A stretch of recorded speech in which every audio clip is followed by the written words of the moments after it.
subtractive EQ is something that was brought to me at the beginning of my career when I was at Berklee School of Music. The teachers that I had used it, and they were professionals. They would explain it to me whereby lowering, 250 to 500 hertz, the perceived loudness of the other frequencies below and above that were going to be louder if I then raised the overall volume of that track. And I would get more headroom, basically. So the EQ wasn't adding dB to the mix bus or to the channel itself. So there are several reasons why they were teaching that concept, because it helped you control your headroom in your channel, in your mix bus. It also helped you to focus on the things that you liked. And by the time I started mixing, with any quality, I should say, then I started changing that concept and saying, well, I'm going to get much more radical about it, and I'm going to split the bass into two frequency pieces: my mid frequency piece and my low frequency piece. And that way I could compress, and obviously my crossover points I could manipulate very specifically where those crossovers were for each. That way I could control the phase relationship of the two, and I can manipulate the attack of that mid and upper frequency, as well as how the compressor reacted to the length of that lower frequency. So I started getting a lot more radical with my equalization. And I would just dip off things and shelve things a lot more, and then focus specific places of my equalization and compression. And now I work with multiband compressors quite a lot. They don't allow me the real specific crossover point equalization that I'd like, but they give me a great starting place.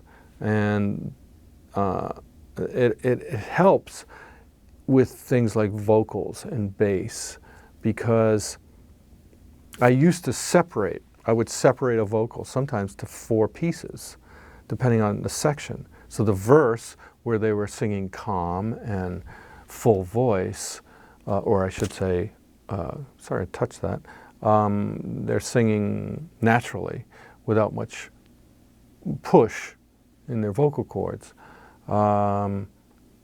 I could EQ and compress one way, and then I would separate it for the B section, the chorus, the bridge, because sometimes each section they sang different. Obviously the chorus, they're pushing much more, their esophagus is tighter and their vocal cords are tighter.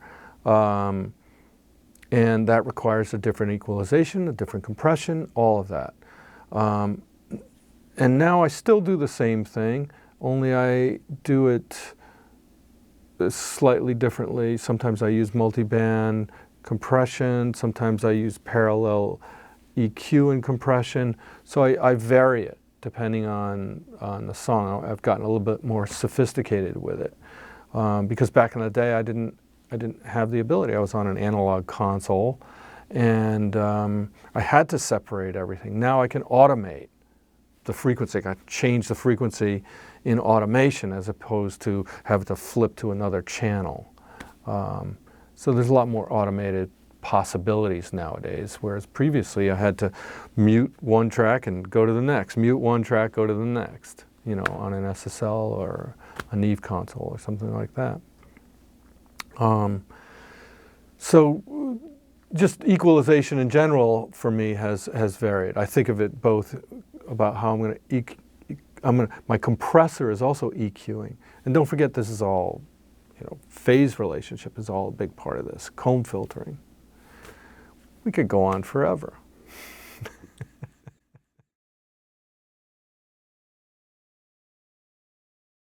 one of the things we have lost with the demise of tape is we've lost print through, and we've lost all these sort of ghosties that used to exist on a tape. The inaccuracies of bias, we've lost all, the inaccuracies of a technician who biased. All of these things that used to be commonplace and sort of glued tracks together are now gone. We don't have those anymore.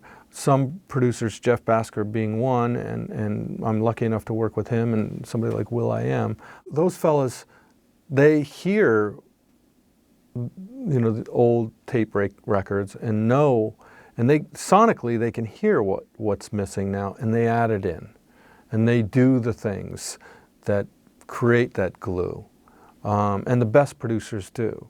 And you don't know why you like them, but that's why, or that's one of the reasons, of course. So for me, compression is I use it in various ways. Suppressor helps me do that. I can really get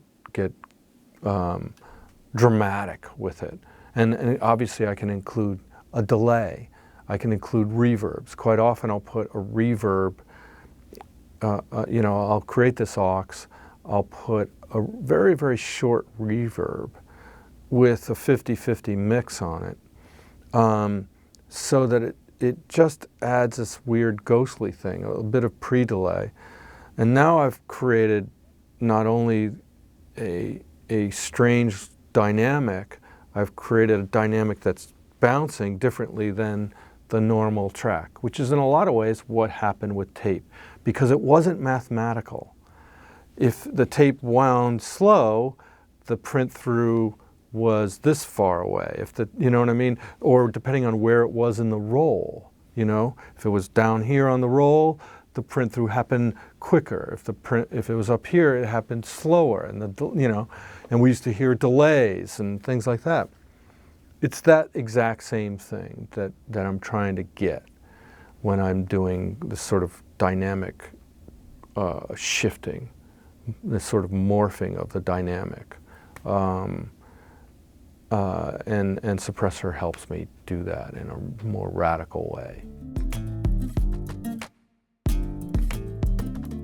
So in my mind, that's how I perceive the room or the space that I'm creating for that instrument, and I'm able to do that and manipulate that quite easily with the Oxford.